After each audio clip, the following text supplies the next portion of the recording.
안녕하세요. 오늘은 소그룹 공과 제50과 참된 초대교회 리더십 바나바에 대해서 함께 나누어 보도록 하겠습니다. 오늘 함께 나누실 하나님의 말씀은 사도행전 11장 24절의 말씀입니다. 제가 봉독해 드리도록 하겠습니다. 바나바는 착한 사람이요 성령과 믿음이 충만한 사람이라. 이에 큰 무리가 주께 더하여 지더라. 아멘. 네, 그래서 오늘은 초대교회의 중요한 인물이고 또 바울과 함께 전도 여행을 떠났던 것으로 유명한 바나바에 대해서 함께 나누어 보도록 하겠습니다. 그러면 서론의 내용을 읽어보면서 바나바가 어떤 사람이었는지 한번 살펴보도록 하겠습니다.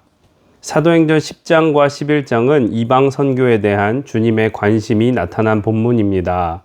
독자에게 베드로가 이방인 백부장 고넬료를 만나기 전 환상과 과정을 통해 주님의 뜻이 이방 전도에 있음을 알게 합니다. 사도행전 7장에서는 수데반의 순교가 있고 난 뒤 사마리아를 시작으로 전도자들을 이방 지역으로 흩어지게 하여 복음을 전하게 합니다. 그렇지만 이와 같은 일련의 일들이 있음에도 불구하고 주요한 복음 사역은 여전히 유대인들을 중심으로 한 것이었습니다. 이방 지역에 사는 유대인들을 중심으로 한 복음 전도였다는 것입니다. 주님의 관심은 예루살렘 교회에서 파송한 바나바가 안디옥에서의 기틀을 마련한 후에 사도 바울을 만나 열방을 향하게 하는 것이었습니다. 하나님은 사람을 통해 일하십니다. 하나님은 인간을 창조하시고 인간에게 하나님의 능력을 부여하셔서 하나님의 일을 동역하게 하셨습니다. 이 땅을 다스릴 그 엄청난 하나님의 능력을 인간과 공유하신 것입니다. 인류의 구원 사역 역시 마찬가지입니다. 사도행전은 거기에 동참한 하나님의 사람들의 이야기입니다. 그 중에 바나바가 있습니다. 네, 그래서 오늘 우리가 살펴볼 바나바는 초대교회의 중요한 리더십이었습니다. 초대교회는 성령이 임하신 후에 날로달로 부흥하고 있었는데요. 하나님의 관심은 초대교회의 부흥뿐만이 아니라 이방인들에게도 복음이 전해지고 성령이 임하시는 것이었음을 분명히 하고 계십니다. 그래서 하나님께서는 바나바와 사도 바울을 통하여서 이방 선교의 기틀을 마련하셨고 실제로 이방인들에게 복음이 전해지는데 중요한 역할을 하게 되는 사람입니다. 그렇다면 하나님께서 이 바나바를 어떻게 사용하셨는지 본론의 내용을 읽어보면서 좀 더 자세히 살펴보도록 하겠습니다. 그러면 첫 번째 문단을 읽어보겠습니다. 1. 바나바는 착한 사람이었습니다. 착한에 쓰인 헬라어가 아가도스입니다. 이 말은 신약에서 좋다, 선하다, 관대하다 등의 의미의 형용사입니다. 사람과 사물에 공이 쓰는 단어인데 특히 사람에게 쓰이는 경우 그 사람의 성품과 인격을 지칭하는 용어가 됩니다. 바나바가 착한 사람이라고 하는 뜻은 그의 평소의 삶이 사람들로부터 인정받는 좋은 인품과 성격을 가졌다는 의미입니다. 뿐만 아니라 그의 이름 바나바의 의미처럼 사람을 위로하고 권면하는 지도자였습니다. 바나바는 사람을 중시하는 착한 교회 지도자였습니다. 한창 부흥하던 안디옥 교회를 위해서 바나바는 바울을 천거하여 함께 동역하는 리더십을 보여줍니다. 함께와 더불어의 바나바의 리더십이 참된 리더십입니다. 그는 바울을 데려오기 위해서 직접 다소까지 방문하는 것을 마다하지 않았습니다.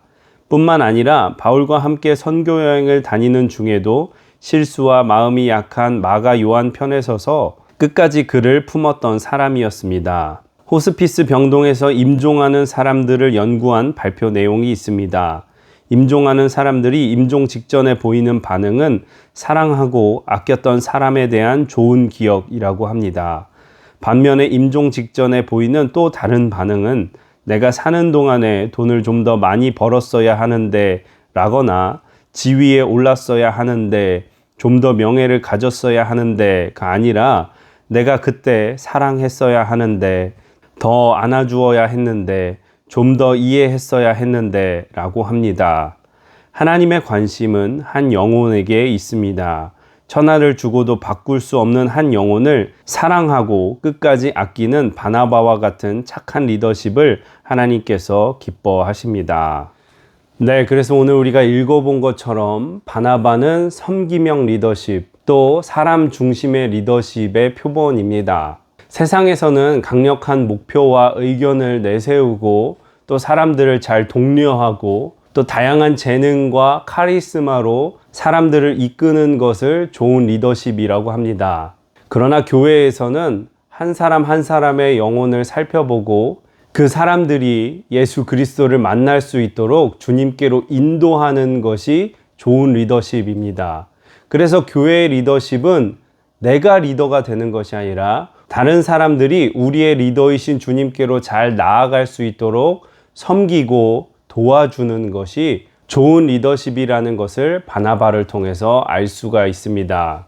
우리도 어느 위치에서든지 리더가 될 수 있는데 교회의 리더는 항상 한 영혼이 주님을 깊이 만날 수 있도록 섬기고 도와주는 것을 최우선의 목표로 하는 리더십이어야 될 줄로 믿습니다. 네, 그러면 계속해서 두 번째 문단도 읽어보겠습니다. 이 자신의 청지기적 위치를 인정한 사람이었습니다. 하나님은 인간을 창조하실 때 세상을 다스릴 권세를 인간과 공유하셨습니다. 이 권세는 하나님으로부터 나온 권세입니다. 세상을 창조할 만큼 대단하고 엄청난 권세입니다. 사람의 머리에서 뭐가 나옵니까? 초등학교 운동장만한 비행기가 나오고 마천루가 나오고 컴퓨터가 나옵니다. 하나님이 만드신 다른 피조물 가운데 인간의 이런 능력을 가진 피조물이 있나요? 집에서 기르는 반려동물이 있습니다. 사람의 말을 그대로 흉내내는 앵무새가 있습니다. 신기합니다.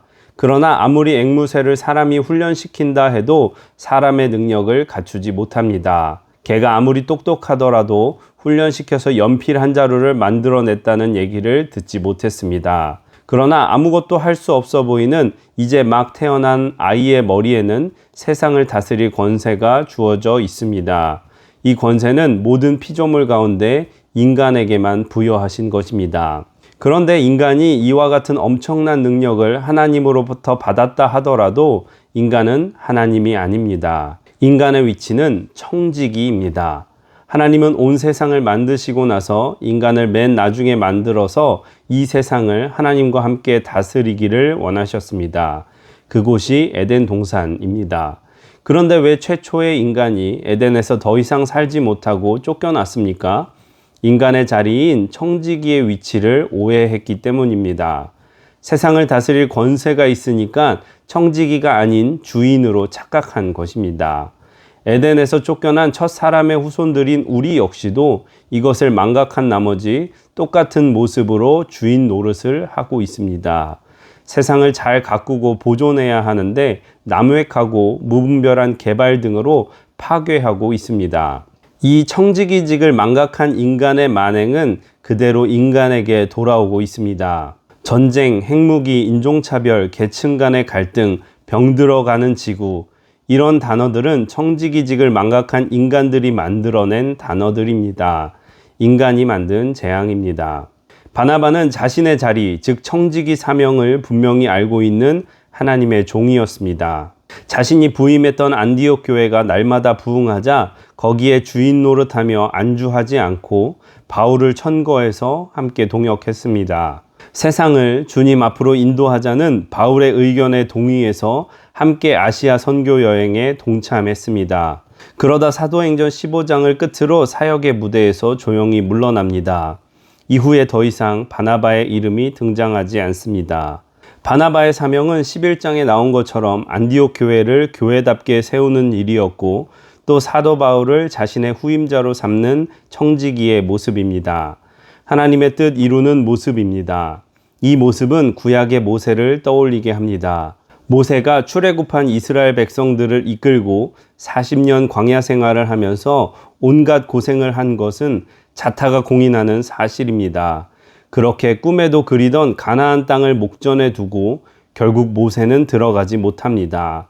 그러나 모세는 하나님을 원망하지 않았고 여호수아를 후계자로 삼고 백성들을 인도하게 하고 자신은 조용히 생을 마칩니다. 가나안 땅에 들어가지 못한 모세입니다. 그렇다고 해서 실패한 지도자인가요? 아닙니다. 모세는 영원히 이스라엘 자손에게 가장 위대한 지도자 중 한 사람으로 기억되고 있습니다. 청지기는 자기의 목표가 아닌 하나님의 목표를 향해 하나님의 권세를 가진 청지기입니다. 비록 그 과정 가운데 아쉬움이 있다 하더라도 하나님의 뜻에 맞는 청지기 삶을 다하는 모습이어야 할 것입니다.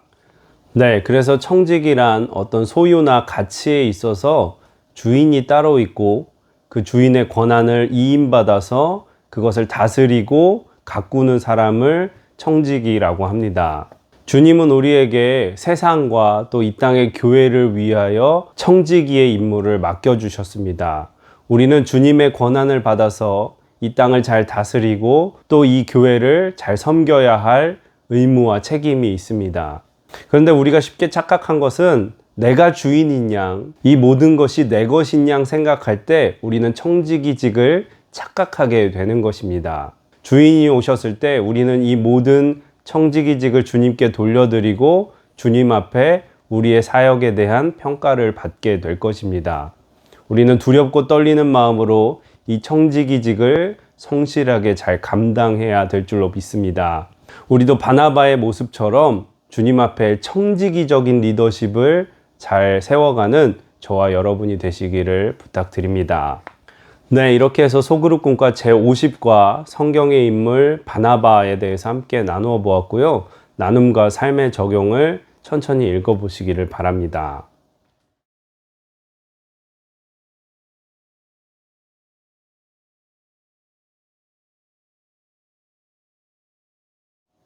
네, 나눔과 삶의 적용을 다 읽어보셨으면 오늘 하나님께서 주신 마음을 붙잡고 기도하신 후에 마치시면 되겠습니다. 수고 많으셨습니다. 감사합니다.